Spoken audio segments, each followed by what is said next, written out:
Salut tout le monde et bienvenue dans la vidéo. Sujet de cette semaine, c'est une question posée par un candidat qui est inscrit chez nous, c'est le Christopher, qui m'a posé la question par rapport au passage des gaines autour d'un conduit cheminée.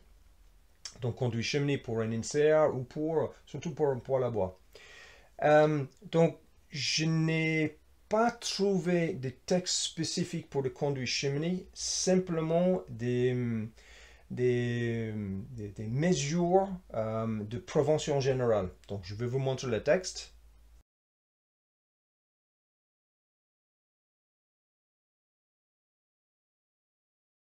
Donc, ce que je peux vous donner comme recommandation, c'est pas de passage en bas derrière un conduit cheminée.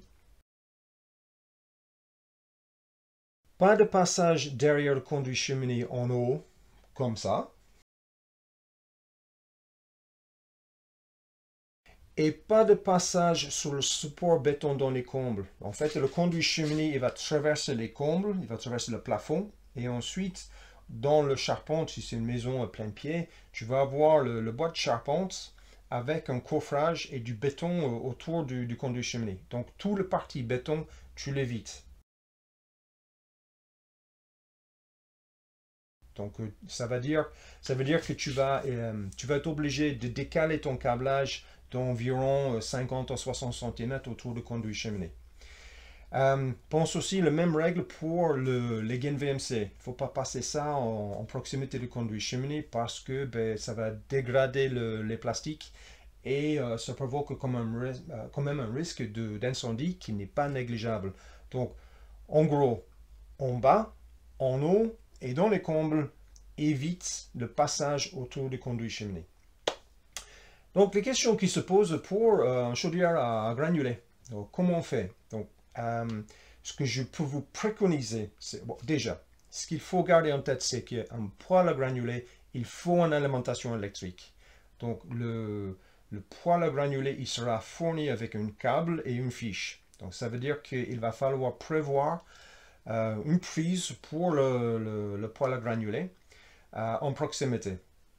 L'idéal, c'est avant d'installer le poêle, de savoir quel côté le câble arrive. Donc, si c'est à gauche, tu mets une prise à gauche. Et tu évites de faire le pontage derrière. Déjà, question qui se pose, est-ce qu'un poêle à granulés doit avoir son propre alimentation électrique? Donc, si on suit le texte de la réglementation que je vais vous montrer là,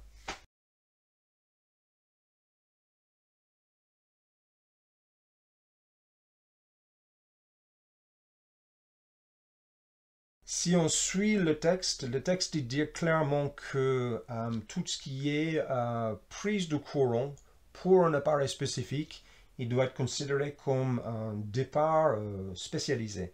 Donc, tu vas partir de ton tableau avec un disjoncteur, mettons de 10 ampères ou 16 ampères, en 1,5 ou 2,5 avec une prise au bout. Et tu vas mettre la prise du côté du poêle à bois ou le poêle à granulés où le câble sort, pour éviter de passer derrière l'appareil. Donc, c'est une recommandation, mais il n'y a pas de normes qui l'interdisent ou qui l'obligent. C'est simplement une recommandation pour prolonger la durée de vie des équipements et pour réduire au maximum le risque d'incendie. Donc voilà, j'espère que c'était assez clair les gars. N'hésitez pas, laissez-moi des commentaires en bas si tu as déjà tombé sur ce scénario.